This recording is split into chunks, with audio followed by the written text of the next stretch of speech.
नमस्कार मंडळी, मी सविता पाटील आणि चनगडी तडका या माझ्या यूट्यूब चॅनलवरील आजच्या भागात आपण बघणार आहोत इन्स्टंट अगदी 10 मिनिटात तयार होणारा स्पंज डोसा, तोही अगदी घरातील उपलब्ध साहित्यामध्ये। अगदी कापसासारखा मऊ होतो, पाहू शकता, आणि जाळीदार सुद्धा होतो। दात नसणारी सुद्धा सहजपणे खाऊ शकतील आणि चवीला तर अप्रतिम लागतो। नक्की ट्राय करून बघा। चला तर मग वेळ न लावता या स्वादिष्ट अशा रेसिपीला सुरुवात करूयात। तर हा डोसा बनवण्यासाठी मी ते मिक्सरचं भांडं घेतलेलं आहे। त्याच्यामध्ये अर्धा कप पोहे, आपले कांदा पोहे बनवायचे पोहे असतात ते घेतलेले आहेत, 1 कप बारीक रवा आणि अर्धी वाटी दही घेतलेलं आहे। आता याच्यामध्ये आवश्यकतेनुसार पाणी टाकायचं आहे आणि चवीनुसार मीठ टाकून ह्याला मिक्सरमधून बारीक असं वाटून घ्यायचं आहे। अगदी 1 मिनिटभरामध्ये वाटून होतं। आता हे एका बाउलमध्ये मी ट्रान्सफर करून घेतलेलं आहे।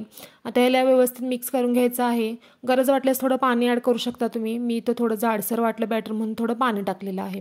आता काय करायचं आहे, या बॅटरमध्ये आपल्याला एक अर्धा चमचा होईल इतका बेकिंग सोडा टाकायचा आहे। इनो असेल तरीसुद्धा चालेल, मी बेकिंग सोडा टाकलेला आहे। आता ह्याला परत मिक्स करायचं आहे बेकिंग सोडा टाकून। हे व्यवस्थित मिक्स झालं। आता आपलं बॅटर तयार आहे। आता आपण काय करायचं, डोसा पॅन गॅसवरती ठेवलेला आहे, त्याला तेल लावायचं आहे आणि आपलं जे बॅटर होतं ते तेल लावलेल्या या डोसा पॅनवरती टाकून घ्यायचं आहे आपल्याला। तर डोसा बॅटर टाकल्यानंतर ह्याच्यावरती झाकण ठेवायचं आहे आणि 1 मिनिटभरासाठी डोसा छान असा वाफवून घ्यायचा आहे।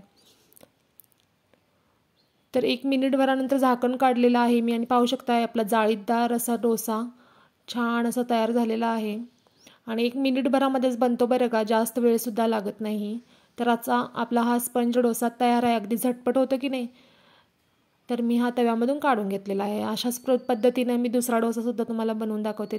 डोसा तव्याला थोडंसं तेल लावलेलं आहे आणि डोशाचं बॅटर जे आहे ते तव्यामध्ये मी पसरून घेतलेलं आहे। झाकण ठेवायचं आहे 1 मिनिटभरासाठी आणि झटकीपट होते आणि घरातील उपलब्ध साहित्यामध्ये होते की नाही रेसिपी। तर इथं मी दुसरा डोसासुद्धा भाजून घेतलेला आहे।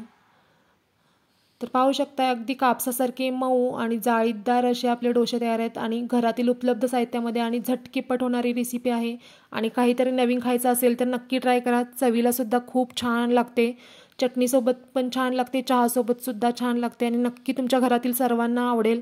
चला तर मग तुम्ही लवकर ही इन्स्टंट स्पंज डोशाची रेसिपी ट्राय करा आणि मला कमेंट्समध्ये नक्की कळवा कशी झालेली आहे। त्याचबरोबर माझ्या चॅनलला लाईक करा, शेअर करा आणि सबस्क्राईब करायला अजिबात विसरू नका। चला तर मग पुन्हा भेटूयात एका नवीन रेसिपीसह एका नवीन एपिसोडमध्ये। तोपर्यंत धन्यवाद।